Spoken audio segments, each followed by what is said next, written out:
Alright, check. It looks like, let's see,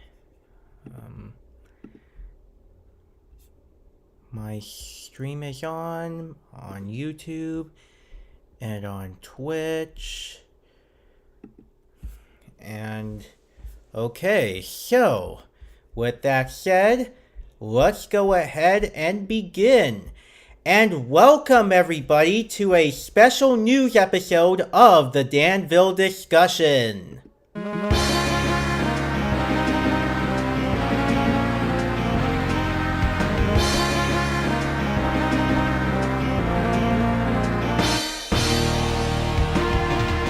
Hello everybody and welcome to the Danville Discussion, a podcast about all things related to Phineas and Ferb and beyond.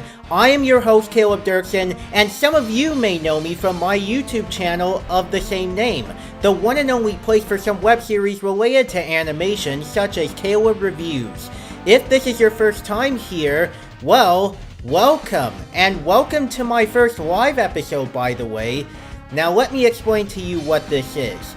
This is a podcast where I usually talk about episodes of Phineas and Ferb or Hamster and Gretel, and I go through all the cultural and in-universe references, some fun facts, and whatever else might come up. And then finally, I give the episode a roller coaster rating. But today is my first live episode, and I'm going to be discussing the news that has happened in Phineas and Ferb and Hamster and Gretel over the summer. So, if you guys would like to check out more episodes of the Danville Discussion, then please log on to anchor.fm/Caleb-Dirksen, and it'll take you directly to the Danville Discussion website on Spotify for podcasters. Now, the reason why I'm doing a live episode in the first place is because last week I uploaded my episode on Hamster and Gretel episode 9, The Night Marionette and Abuelita's World, and I worried that I wouldn't have enough time to cover all the news before the second season of Hamster and Gretel comes out this Saturday. So I figured I'd do a live episode just in case. So I know it's not going to be easy for me to do this, since this is going to be all unscripted, but I will try to make the best of it. So, if you guys are all ready, please let me know in the chat box down below. Are you all ready for tonight's big live episode of the Danville Discussion? Let me hear it.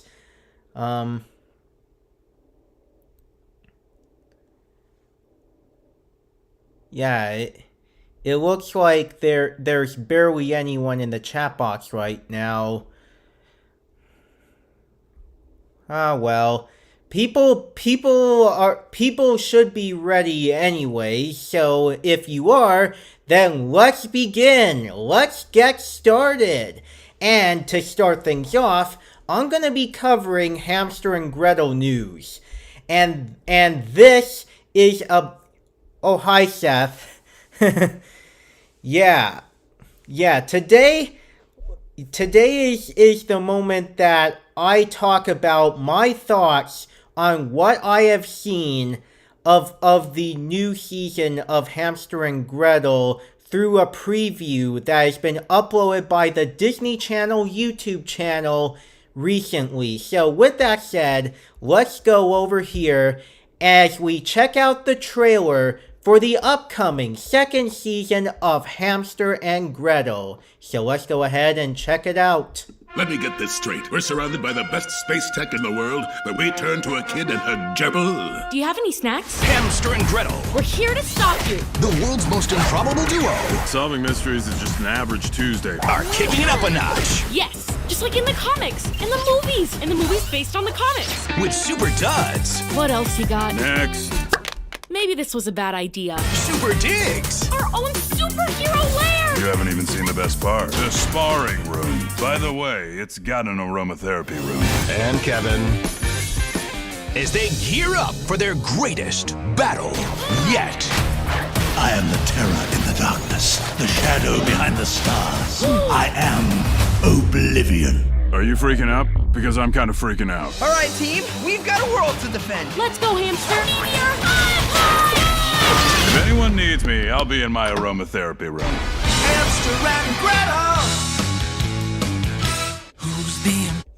Alright, so that is the trailer for season 2 of Hamster and Gretel, where it'll be coming out on Disney Channel on September 14th at 10 a.m.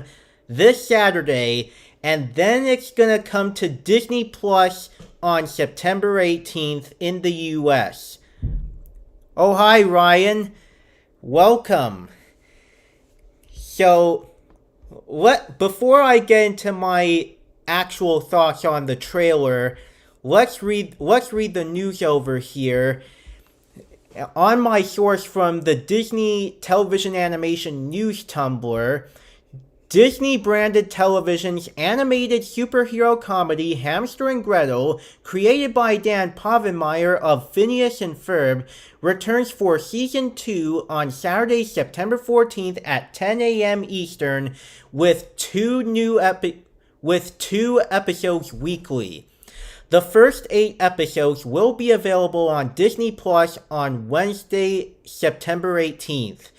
Alongside the premiere date announcement, the official trailer for the second season was released today, which I watched.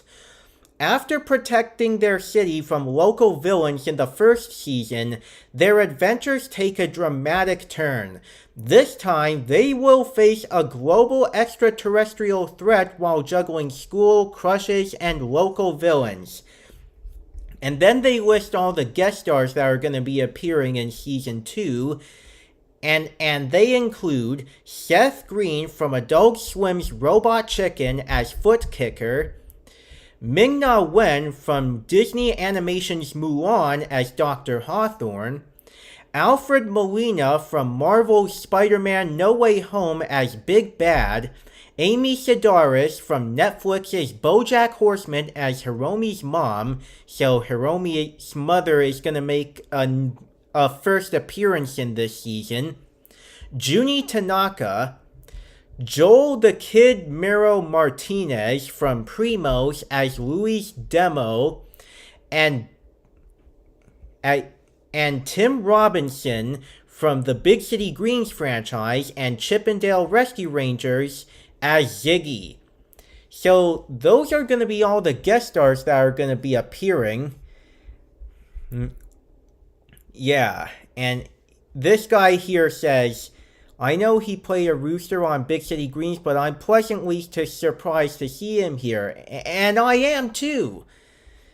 Yeah, so let's go on to my thoughts on the trailer now. And first of all, I haven't fully caught up with season 1 yet. I've only watched 16 episodes, including the first 15 and a random other episode later on. So, but this week I am hoping to complete the first season so that I'm fully ready for season 2. But from what I saw in this trailer, it looks pretty fun. Like, it looks like the show is gonna build itself up even further, like, right over here when right here, we see Hamster and Gretel's new superhero lair made out of a buried treasures video store. An abandoned buried treasures video store that's similar to Blockbuster Video, because nowadays video rental stores are pretty much dead in the water, and you might as well turn it into a new superhero lair like this. Yeah, and it looks like Hamster has his own spa right here. Yeah. And we also got some new villains right here, like this blue guy that Hamster is fighting, which kind of looks like the luchador, but in a new costume. And right here, there's the robot with boxing gloves again, and another reason that I'm excited is because this is one instance where the art approaches for a comic book like style for every single aspect in this one frame. It even reminds me of those shots in the Pokemon anime, like at somewhere at the end of the episodes, I think, or before commercials. I don't know. It's been a long time since I last watched any new episodes of the Pokemon anime. And right here, there's this person here with a mop stuck in a jet or a hose vacuum. Yeah. And not to mention the jokes in here, they're pretty good. Like here when Gretel says, Yes, just like in the comics, in the movies based on the comics. Tuesday. Are kicking it up a notch. Yes, just like in the comics, in the movies based on the comics. With super duds. yeah, and I kind of like, yeah, and in one of the episodes, Hamster and Gretel are gonna be appearing in some different costumes like this, all in gray and purple, like Batman, and then they're dressed as American patriots right here, and cyborgs. Like this is really cool what I'm seeing. Yeah, and then they're dressing up like buff people. Like this reminds me of SpongeBob's Muscle Bob Buff Pants, except these abs aren't inflatable. Yeah, and here we got these boxing bags, or these punching bags with Professor Exclamation on them. That's probably an indicator that Professor Exclamation is going to be returning in this season. Oh yeah. Yeah, and this joke here, in the trailer alone, Kevin is Gretel's ordinary yet sometimes useful older brother, and here he looks like a guru of some sorts. That's practically what he looks like. And it looks like it's going to be even more action-packed, and it's, yeah, especially with the animation where Snipple looks like it's improving even more.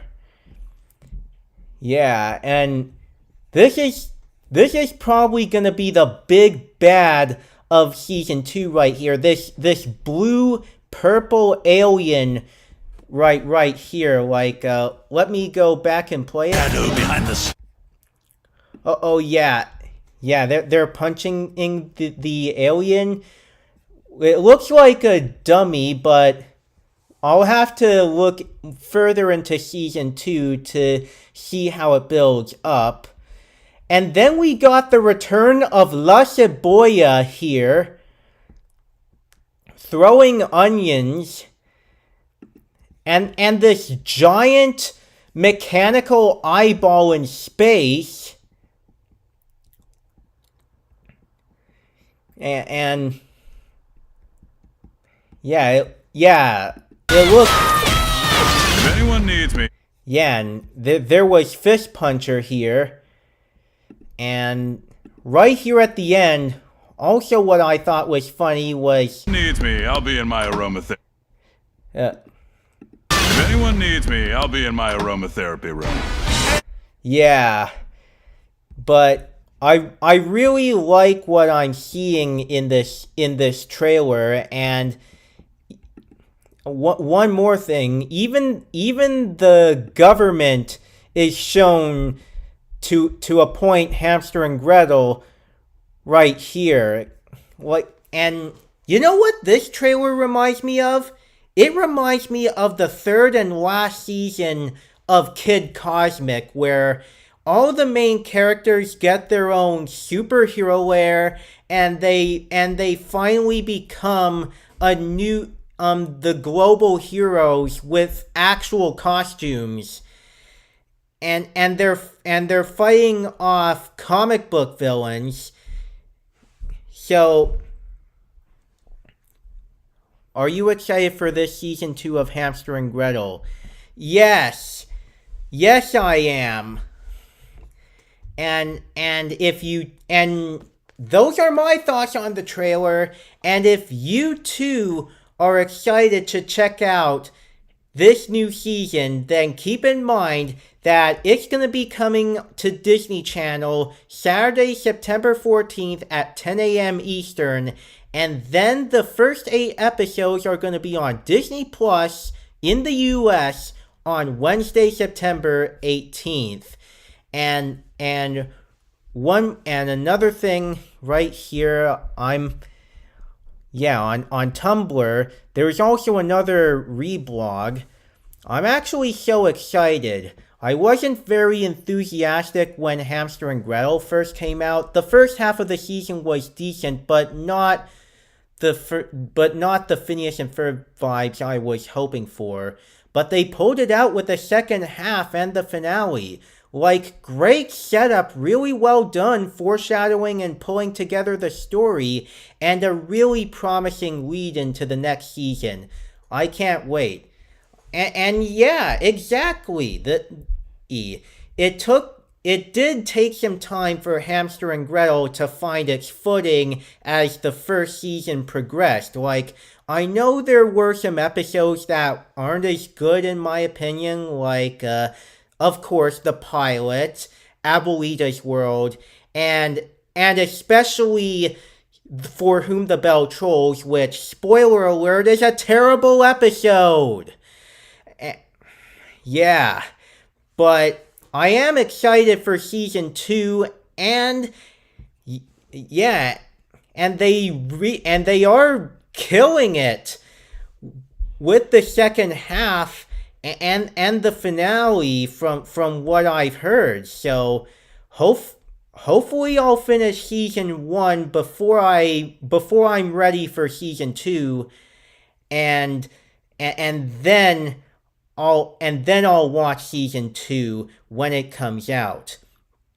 All right, so now that I've got that story finished, let's move on to the next one. And this is another promotion for Hamster and Gretel season 2 from my source on the Disney Television Animation Tumblr page.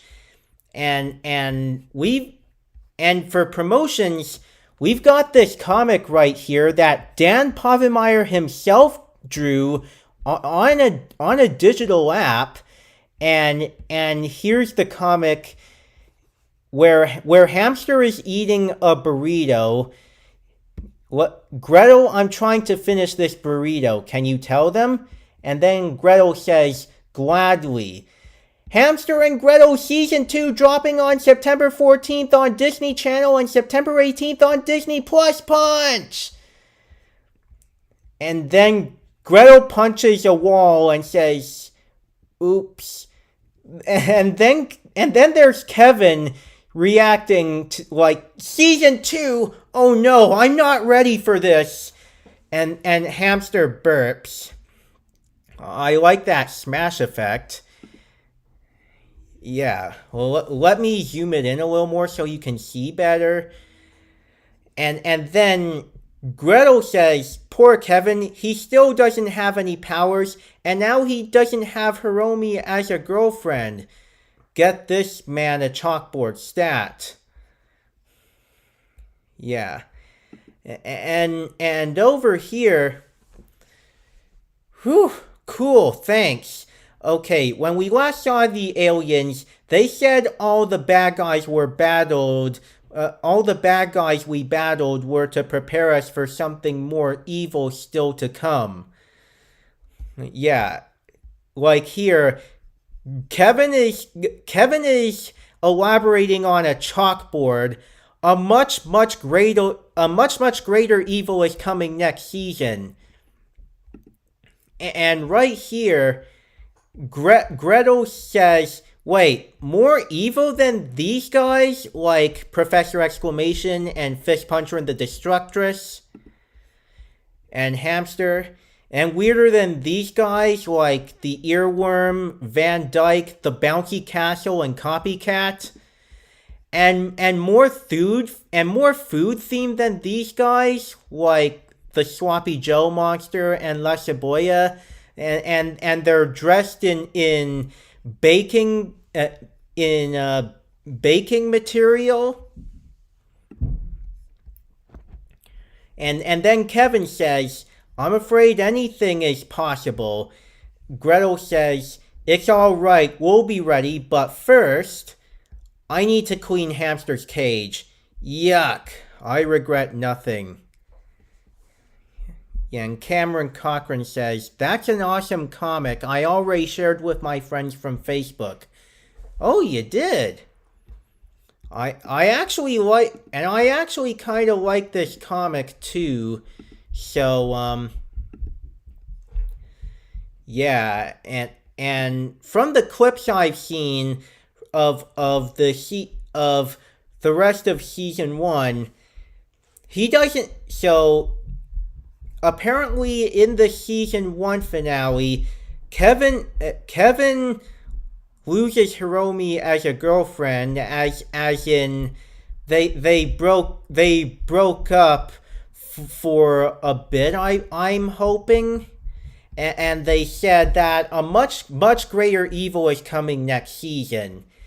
So yeah, by that logic, the alien could be that giant alien that I saw in the season 2 trailer, and especially the poster, like right here. Yeah, right here. This is an awesome looking poster, by the way. Like the alien, the mechanical eyeball meteor, these crossing guard robots, Fist Puncher and the Destructress robbing a bank, and Gretel, Hamster, and Kevin in getting ready for action with some smoke down below. This is a perfect example of how to do a poster right. Like you gotta have all the key scenes, locations, and all the key characters right here to demonstrate what's about to come in the next season, or the movie or the TV show or whatever, to demonstrate how much fun it will be to be part of this world. And the alien right here looks like he's gonna be the big bad of season 2. So I'm eager to see it. So yeah, it looks really good, and I would love to know your thoughts in the chat box before we move on to the next story. What do you think of all this Hamster and Gretel news that I've talked about? Are you excited? Do you like the trailer and the comic and the poster and everything? Let me know your thoughts. Other than Cameron Cochran. Yeah. Unless you want to put the comments down in the YouTube comments section when this stream is complete. And I'm going to drink some water real quick.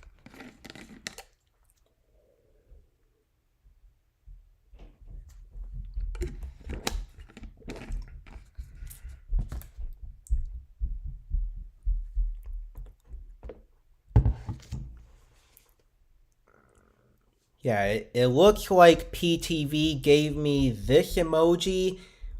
It looks like it could be a good alternative to a thumbs up. So yeah, I'm glad you like what you've seen. All right. Now with that said, I'm going to take a break right now, and when we come back, we're going to talk about all the news that has happened in Phineas and Ferb over the summer of 2024. So be with me for that, folks.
All right, welcome back.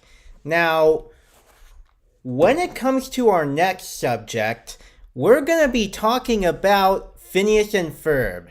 And there have been plenty of news that have been coming out of it, whether it be at D23 or Annecy. But before we get to any of those, I might as well take a moment to start off with something really special that's gonna be coming to Walt Disney World, and that is gonna be the Oogie Boogie Bash, which is gonna be a Halloween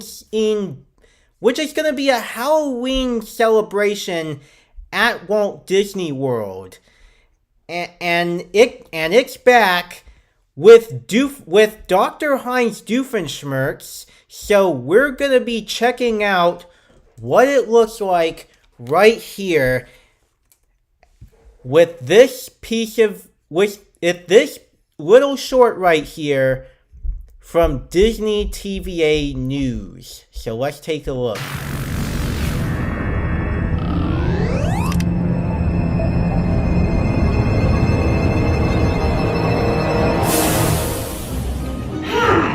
I'm Dr. Hans Doofenshmirtz, the greatest evil genius of all time. A platypus? Bury the platypus! Alright, so that's practically what Dr. Heinz Doofenshmirtz looks like at the Oogie Boogie Bash. It's some live actor who dressed like Dr. Doofenshmirtz and looks exactly like how he would in real life. And from what I've seen in the comments, oh man, people were scared by this design or his appearance.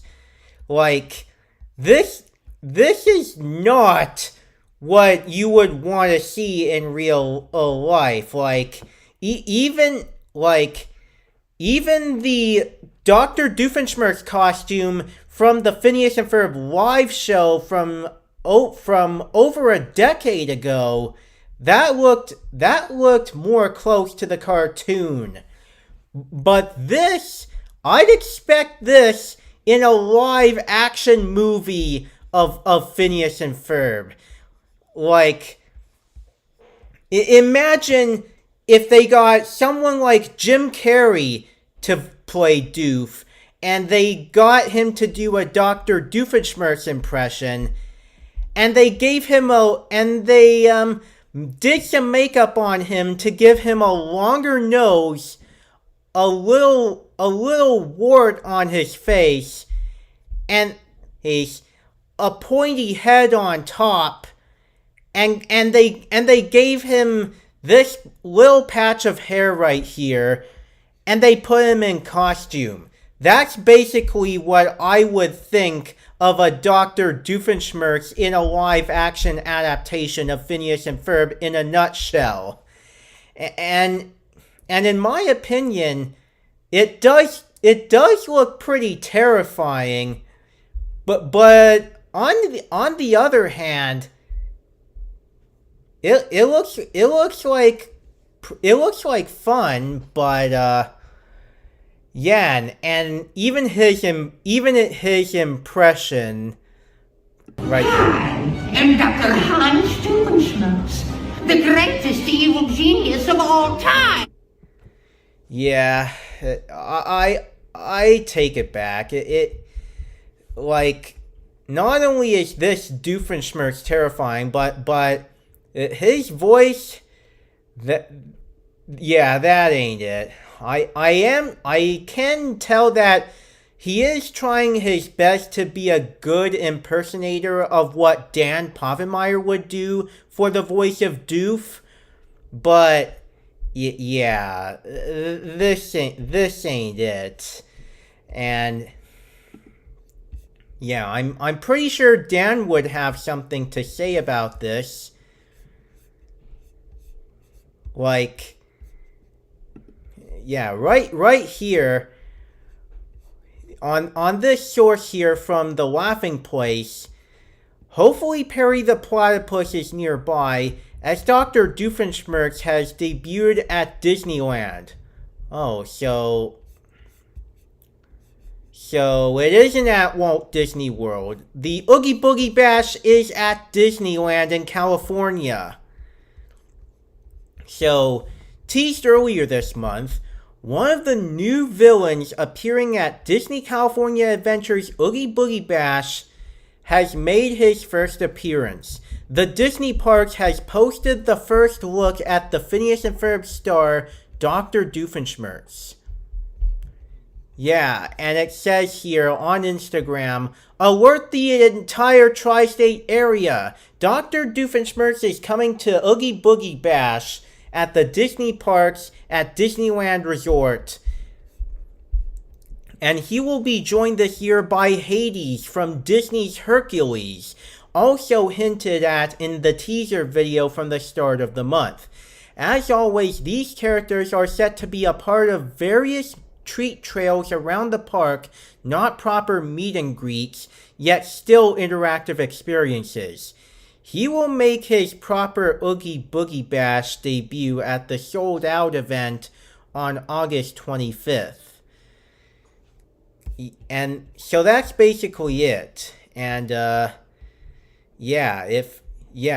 hopefully this Dr. Doofenshmirtz, actually I take it back. Hopefully this Dr. Doofenshmirtz stays at the Oogie Boogie Bash in the coming years, so that one day when I get a chance to go to Disneyland for Halloween, I could meet this guy and give him all my best shots at him with Perry the Platypus and a lot of other questions related to him. Yeah, so that's basically my opinion on Dr. Doofenshmirtz at the Oogie Boogie Bash. Like, this design is terrifying, and and his voice doesn't sound as great, but considering this is a different actor, but on the other hand, I would love to go there to meet him one of these days if I do get a chance to go to Disneyland or Disney California Adventure for the Oogie Boogie Bash one day. And I know it's not going to be for a long time, but I'll see what happens. So let me know in the chat box what your thoughts are on this Dr. Doofenshmirtz, on this look at Dr. Doofenshmirtz at Disney's California Adventure. Do you like this appearance? Do you like his voice? Are you excited? Are you excited to be meeting him at the Oogie Boogie Bash? Let me know whether it's in the chat box or in the YouTube comment section when this stream is done. Yeah, so if there aren't that many comments coming up in the chat box, then I guess we can move on. So I'll wait a few minutes. For right now, enjoy this little break.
Yeah, I see the chat box hasn't responded.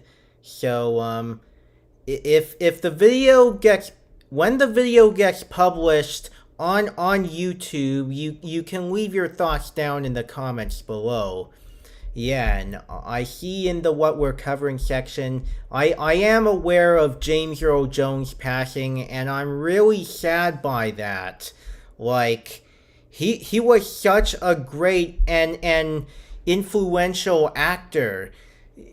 Whether it be providing the voice for Darth Vader in Star Wars or Mufasa in The Lion King, he was one of the greatest actors I've ever heard. So, thank you, James Earl Jones, and rest in peace, and have a great afterlife in heaven. All right, so now for the next story, we're gonna be covering what happened with Phineas and Ferb at the Annecy International Animation Film Festival. So let's go on another source from the Laughing Place. I don't need the notifications, but anyways, let's read this article right here. Kicking off a sorry, let me reload for a second. There we go. And Disney Television Animation has celebrated 40 years with a look ahead of at the Mickey Mouse Clubhouse and Phineas and Ferb revivals, a new Prep and Landing special, and season 3 of The Proud Family Louder and Prouder.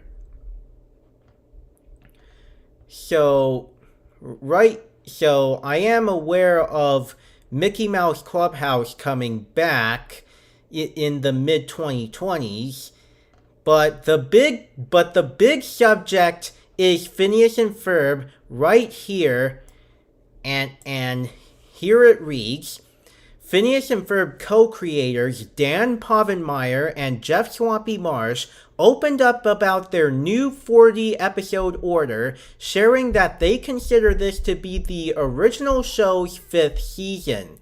After 222 episodes, 5 hour-long specials, and 2 feature films, Dan and Swampy were worried they'd have a hard time coming up with fresh ideas for the new season.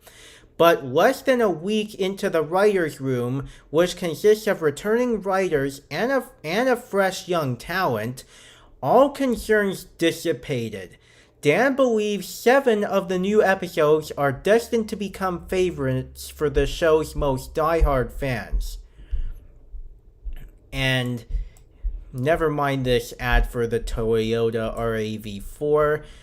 It also reads: with a goal to make Season 5 of Phineas and Ferb feel as much like the first 4 seasons as possible, Dan and Swampy revealed one major change they had to make.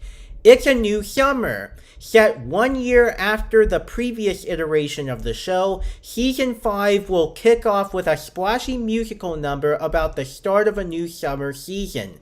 Yeah, and I think it is tentatively called the Song of the Summer. Attendees got to hear the new song, set to animatics of the sequence.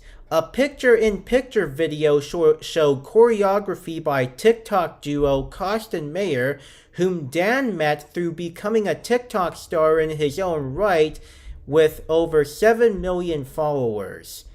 So that's pretty much the news right here, and let me go into TikTok real quick and look for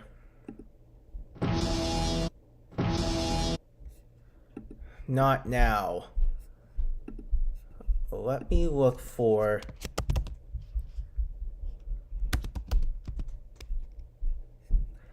right here.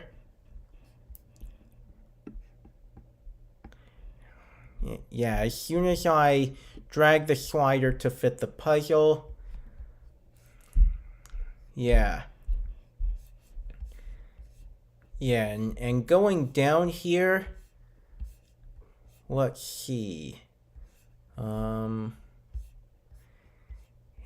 So here it is. Let's watch. When I announced on here that we were making more Phineas and Ferb episodes, there was this avalanche of great reaction videos of just people cheering and crying, just so excited for the return of the show, that it really floored me emotionally. And I felt like we had this responsibility to make it really good for those people who've been waiting for so long. Well, this week I got to see the first episode fully animated for the first time.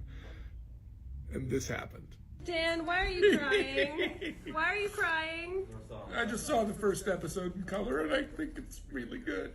It's really good. We did good, you guys! Because Dan's crying doesn't mean it's good. Dan cries at everything. I cried in an AT&T commercial. It mean a lot. The bar is low. The bar is low. It's really good, though. I can't wait for you to see it. When I announced on here that... Yeah, so that's basically Dan's thoughts on the new episodes that they're making of the revival, and Dan pretty much cried. He pretty much cried with emotions. How proud of the team he is with the new episodes that they showed in color. He said it's really good, and he can't wait for us to see it. So yeah, as for my thoughts, I don't know if I've said this before, but yeah, from the looks of it, they are trying to make this as faithful as possible to the original 4 seasons of the show, with the writing, the voice talent, and the animation. And down here, they say it's gonna start in a new summer set 1 year after the original show. And season 5 will kick off with a new musical number about the start of a new season. And with animatics set to the sequence. And a picture-in-picture video with choreography by TikTok duo Costin Mayer, whom Dan met through becoming a TikTok star in his own right. Yeah, it looks like it's gonna be fantastic, and with the fact that it's gonna be set in a new summer, 1 year after the original show, that's easily the best decision that they can make for a Phineas and Ferb revival, because setting it in the school years or something like that, or even in the actor age timeline for that matter. Yeah, I don't really see why they would do that, cause yeah, a lot when the revival was initially announced back in 2023, a lot of people had some mixed feelings on it, considering that we don't know when it was going to be set, and that the original show had a perfect conclusion with the last day of summer.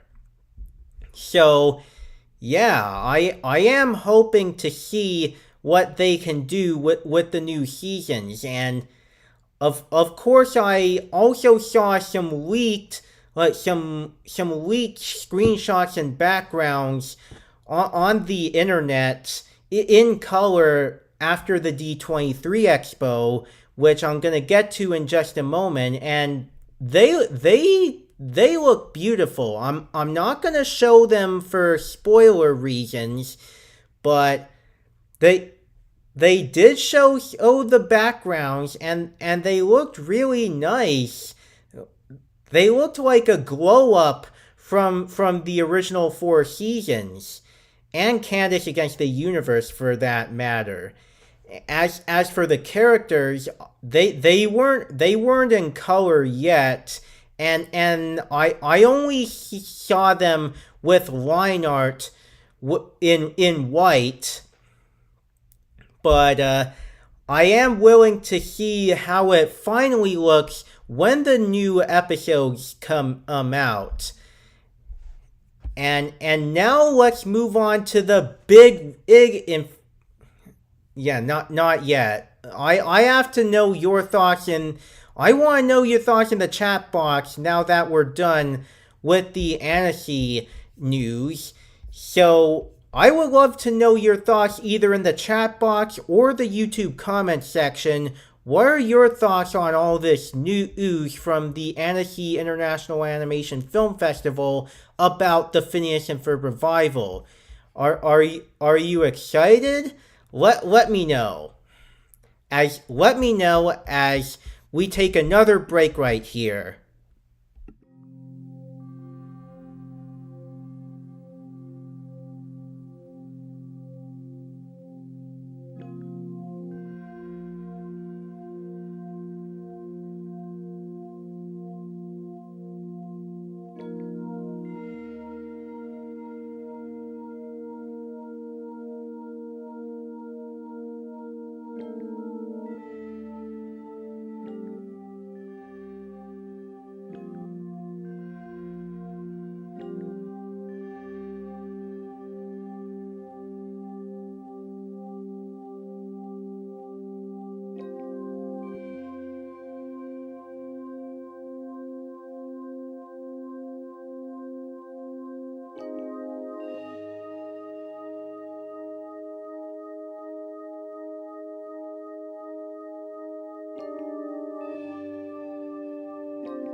Yeah, it looks like the only comment I got in regards on the chat box is some random comment. What if Jimmy Neutron Boy Genius was made by DreamWorks Animation?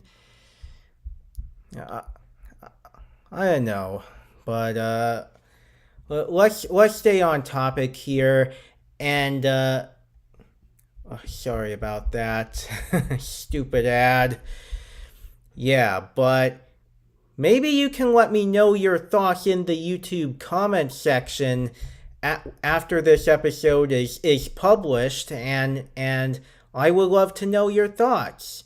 But anyways, let's get to the grand finale of it all, the D23 Expo recap behind the summer shenanigans with the Phineas and Ferb creators, with Dan Povenmire and Jeff Swampy Marsh. And I call this Caleb's Catch of the Week.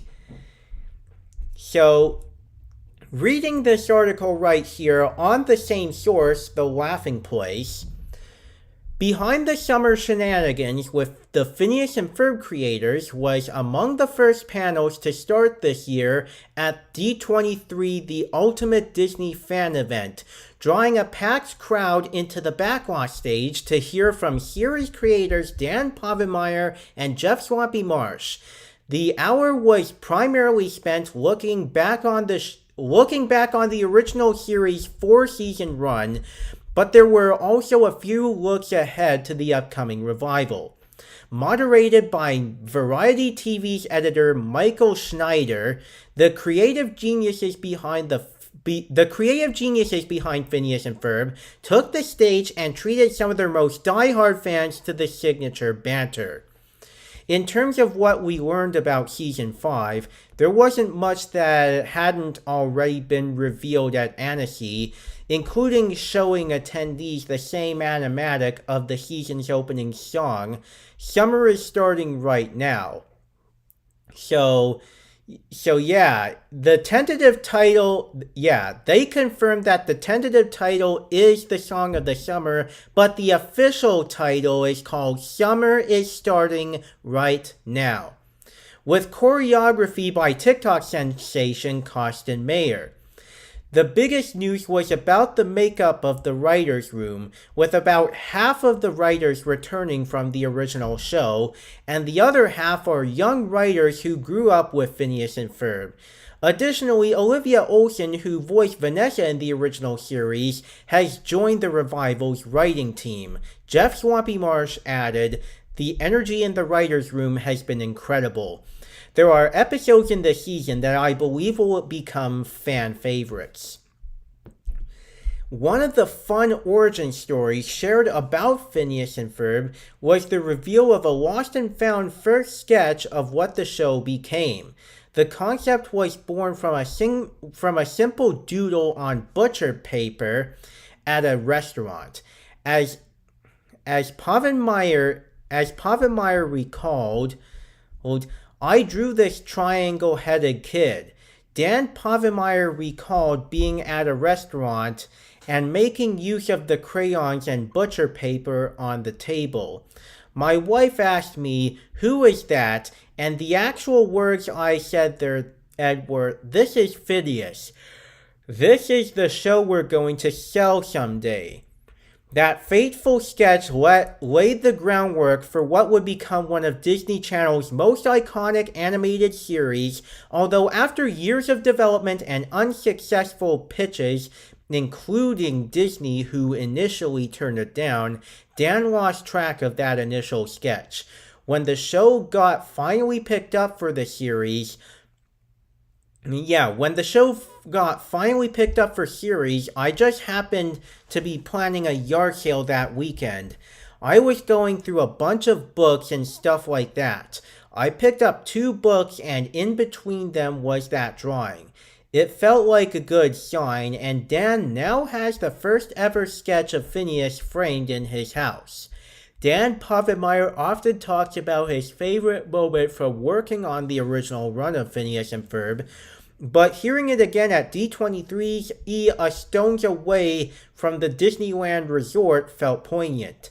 They showed us they were going to do this thing in the park where the walk-around characters come out and do a dance party. Dan recalled about Disney parks approaching him and Swampy while they were knee-deep in production of Phineas and Ferb the movie Across the Second Dimension, in addition to episodes and shorts. They remained busy once Phineas and Ferb's Rockin' Dance Party debuted at Disney California Adventure, and despite getting emails notifying them that the show was there, neither creator had time to visit the park, and they kind of forgot about it. I was in the parks with my wife and my daughters. I didn't even think about this thing, Dan continued. We were in California Adventure, and I was like, I think I remember an email. I went over and I asked one of the cast members, "Excuse me, this is a silly question. Is there some sort of Phineas and Ferb dance party thing that's happening here?" They were like, "Oh yeah, it's right over there. It starts in 10 minutes. I didn't tell my family. I just said, "Okay, come over, stand right here." My wife looked around. There were all these people already lined up for a Phineas and Ferb thing. And she was like, "Honey, what is this?" Dan Povenmire got emotional at the memory of the show's theme song pumping in through the park speakers as the characters arrived, and he surprised his family with a Disney parks experience inspired by something he created. Asked about the secret formula that made Phineas and Ferb a success with both kids and adults, Dan and Jeff admitted to having created the show to make themselves laugh. Catering to adult viewers was woven into the fabric of the show's DNA. But another reason the show stood out in the landscape of all ages animated shows was that there wasn't really a true villain. We tried to make all of the characters genuinely nice because we've seen a lot of TV for kids where every character was either a jerk or an idiot, Dan recalled. They were either really stupid or they were really mean to other characters. We were like, can we make something that's funny and edgy without going to the mean place or the stupid place? Dr. Heinz Doofenshmirtz may have the worst intentions, but they're always silly in nature. Even Phineas and... I'm sorry. I'll just take a drink of water.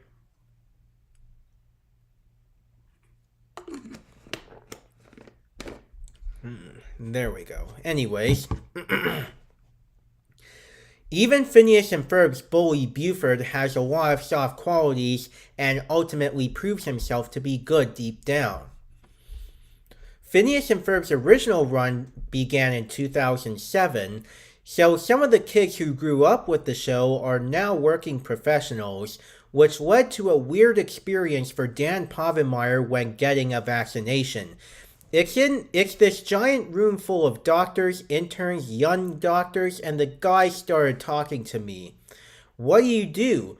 Oh, animate. Anything I might have seen. You don't think about it because he's a doctor. When Dan told the young doctor that he was not only the co-creator of Phineas and Ferb, but also the voice of Dr. Doofenshmirtz, he was starstruck and began informing the other doctors about their celebrity patient, with all of them reacting with excitement. I hadn't done the math. It's like, oh, of course, you're all graduating. That's what our people look like these days.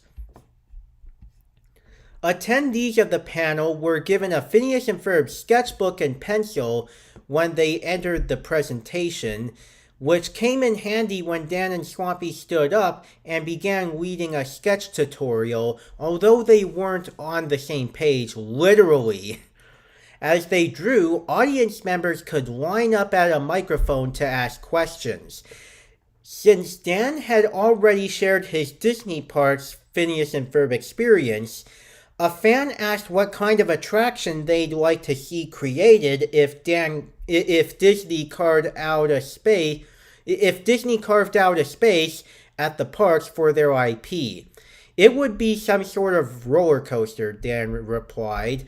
I feel like they should reskin Rockin' Roller Coaster, but Jeff was thinking even bigger based on Disney's recent trend of building immersive themed lands. Why not a whole tri-state area, he proposed. I want to start with manageable goals. Another fun question came from a fan of Dan Povenmire's most recent Disney animated series, asking about, which of course is Hamster and Gretel, asking about a potential Phineas and Ferb and Hamster and Gretel crossover. Povenmire responded, I think we'll eventually see some crossover there. It's always fun to play with our little universe. With new episodes on the horizon, fans can look forward to even more imaginative exploits from Phineas, Ferb, and their friends. The excitement at D23 was palpable, and it's clear that the love for Phineas and Ferb is as strong as ever. As Povenmire aptly put it, it's been a ride, and we're so grateful for all the love and support from our fans. The panel at D23 was a testament to the lasting impact of Phineas and Ferb and a promising preview of the adventures yet to come. So that's basically what's been going on with the Phineas and Ferb panel at D23. And it looks like I'm gonna be in for something special. Like, the season's opening song is now called Summer is Starting Right Now, and the choreography is by TikTok sensation Costin Mayer. In fact, yeah, I don't know what the choreography is gonna look like now, but the makeup of the writers' room. Half of the writers are returning from the original show, and the other half are young writers who grew up with Phineas and Ferb, which is even more exciting. Especially the addition of Olivia Olson to the writing team, while also returning to voice Vanessa. Which is inevitable, by the way. And the energy in the writers' room has been incredible, and there are episodes in this season that I believe will become fan favorites. Yeah, I am hoping so too. Yeah, and of course, Dan has been talking about his how Phineas and Ferb came to be, with the sketch in mind, and all the development pitches. Yeah, and right down here. Oh, let me find it for a second. Oh yeah, they were given a sketchbook, notebook, and pencil when they entered the presentation. And if I could go back to the Disney Television Animation Tumblr page and scroll down. Hold on a sec. Let me find it.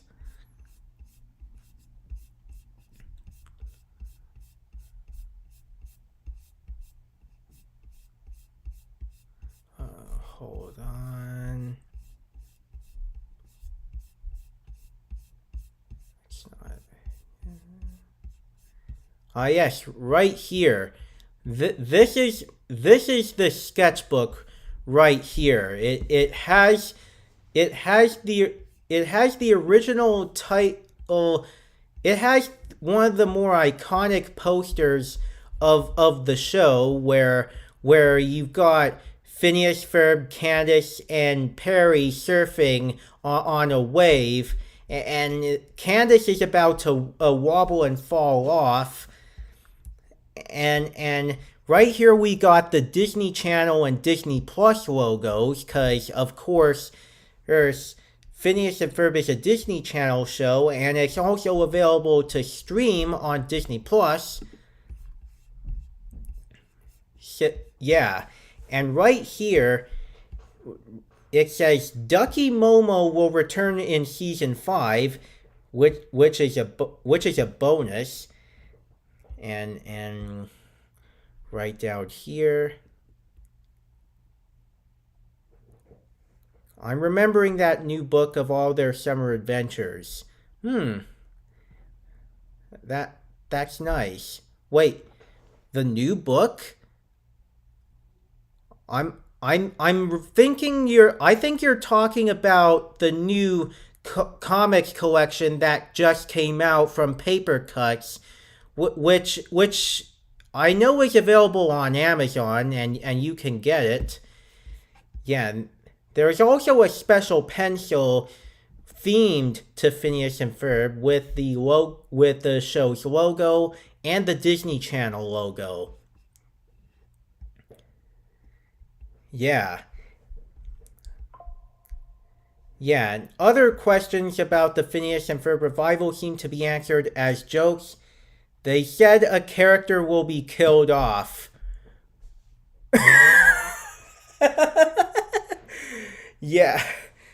Yeah, I doubt that's gonna happen. Like, I know with The Simpsons, they do tend to kill off some characters, mostly when their voice actors leave the show or pass away, like with Maud Flanders, Edna Krabappel, and recently with Larry, who is one of the background characters that you see at Moe's Tavern. Yeah. And Swampy said a very special episode will find the boys helping Dad build a bookshelf.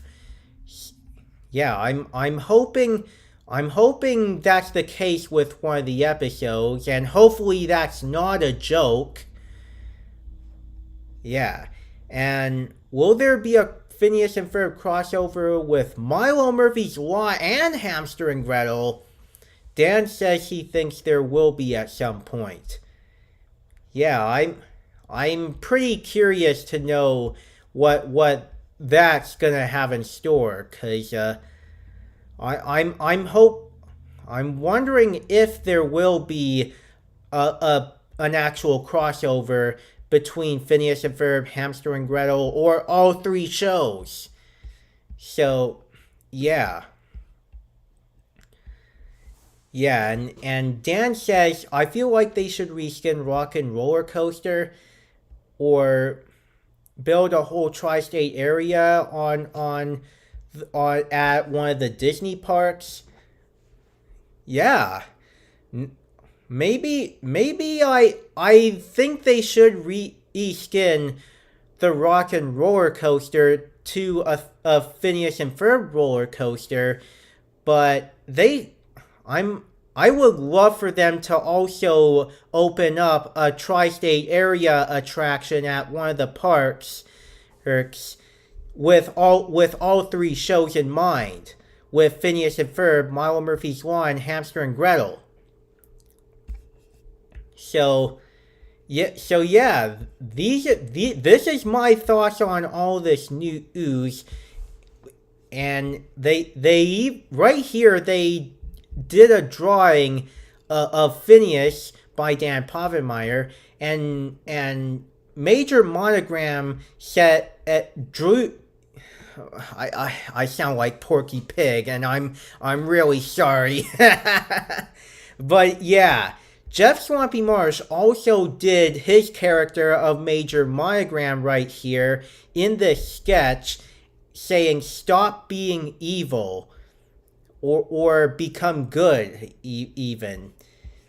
Yeah, so this is all the D23 news on Phineas and Ferb, and I'm pretty optimistic for what's in store for season 5. And if you too are optimistic, maybe it'll come out by the end of the year, or it could come out at the beginning of next year, worst case scenario. But so let me know what your thoughts are down in the chat box and the comment section on YouTube, and I'll take a little break, and I do have one more thing to cover before we wrap things up for today, so stay tuned for that.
Alright, so, no new chat box comments on this news, but maybe you could, maybe you could enter your thoughts in the YouTube comments down below when this is fully published on YouTube. But anyways, yeah. I'll go up here. Dan Povenmire is a great dude who has a lot of feelings about Phineas and Ferb. Yeah, I can tell. I am excited for the newest Phineas and Ferb. Same here.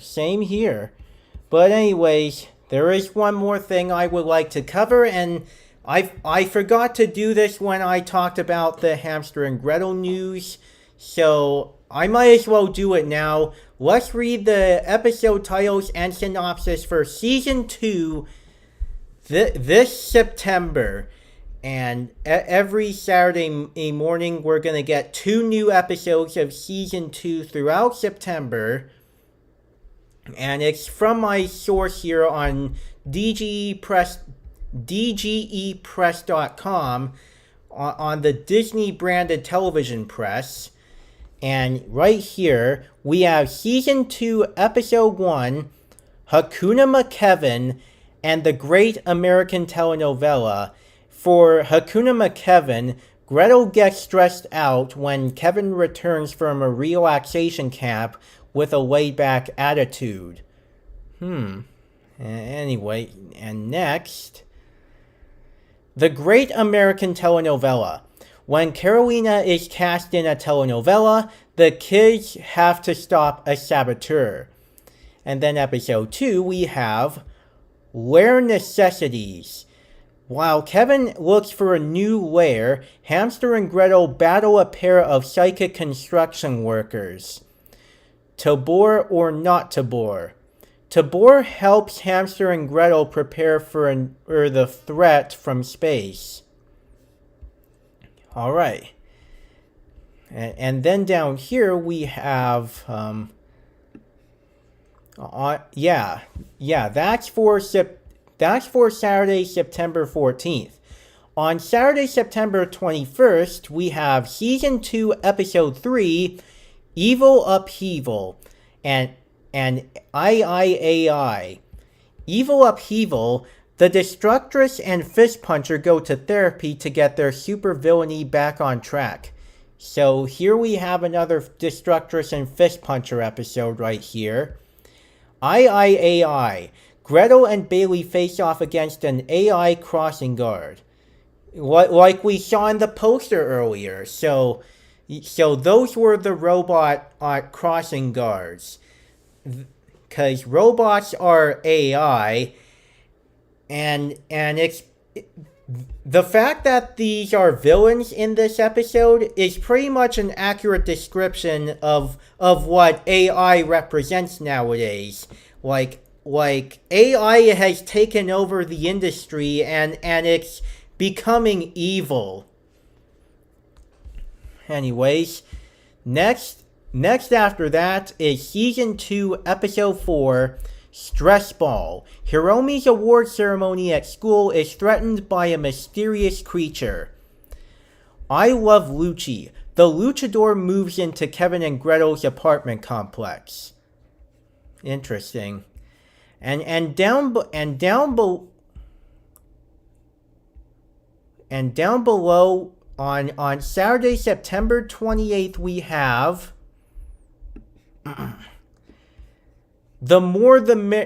Season 2, Episode 5, The More the Meteor. The team goes to space to protect a threatened research station and discovers a terrible secret. Wow. So they're finally going into space. Miami Vice. Hamster goes deep undercover to bust a criminal organization. Yeah, and Season 2, Episode 6, Last Fred Standing. Fred competes against her old nemesis Frederick for the right like to use the name Fred. Because the actual Fred in the show, her full name is Winifred, and the other Fred is Frederick. That two different Freds clashing together in this episode. From dusk till dawn, Gretel battles the dust mite to recover a priceless family heirloom. Nice. Yeah, and one more thing with Hakuna McKevin right here. The episode title is a play on the phrase Hakuna Matata, which is from the 1994 film The Lion King. Yeah, speaking of James Earl Jones passing. Cheap viewers on Cutly. I hope this is not a scam. Let me see here. Hold on.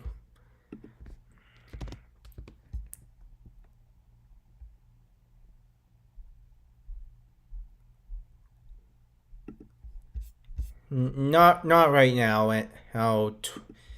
Random bot. But yeah, Hakuna McKevin is a play on the Hakuna Matata from the Lion King franchise, because Kevin needs time to relax, and he's gonna forget about all his worries about Hiromi following the events of the season 1 finale, Exclamation Strikes Back, which I am gonna cover in the future once I've reviewed all the other season 1 episodes of Hamster and Gretel. So yeah, those are all the episode reveals, and keep in mind that these back-to-back episodes are gonna show every Saturday in September at 10 a.m. and 10:30 a.m. Eastern on Disney Channel in the U.S. So set your DVRs for that, and yeah, I knew this wasn't gonna be easy, considering that I'm unscripted on this. Yeah, set your DVRs and mark your calendars for all those episodes. There we go. And with that should do it for today's episode of the Danville Discussion. Thank you for listening. As for me, you can find me on my Facebook page at Real Caleb Dirksen, on my Tumblr and TikTok pages at Caleb Dirksen 2 with the number 2 at the end, and all in lowercase. Yeah, especially on Blue Sky at calebdirksen2.bsky.social.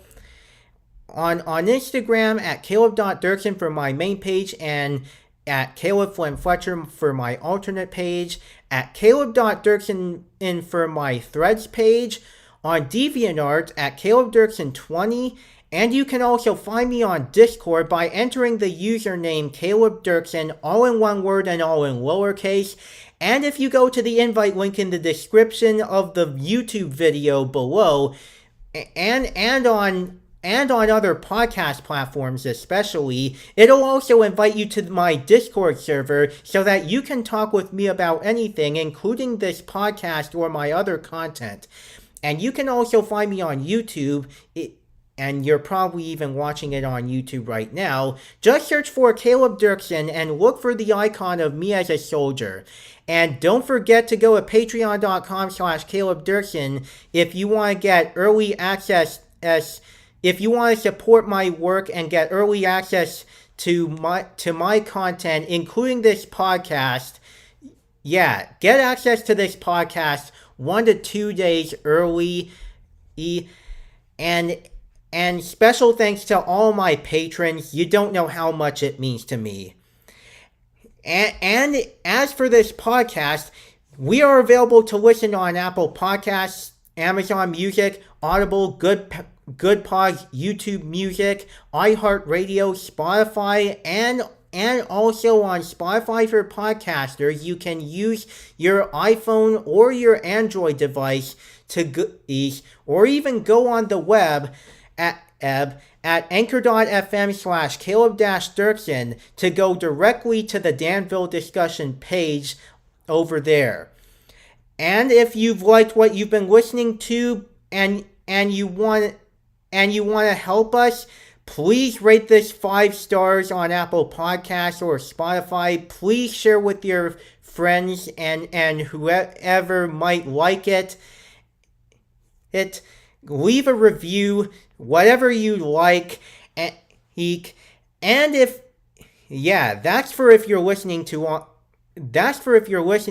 this on all those services, and you can also leave and if you were listening to this on YouTube Music or just YouTube, then don't forget to hit that like button if you enjoyed, and leave us a little comment with all your thoughts on the news I just talked about.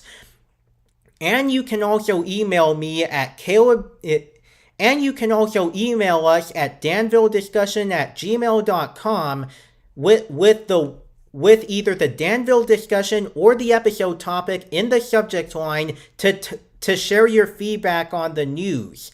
So, join us next time on the Danville Discussion, and I'm going to be talking about episode 10 of Hamster and Gretel, which is a 2-part episode called UFO. Tune in next time for the newest episode of the Danville Discussion with all things related to Phineas and Ferb and beyond. And with that said, thank you guys so much for watching and listening, and until next time, this is Caleb, over and out. Cue the theme music.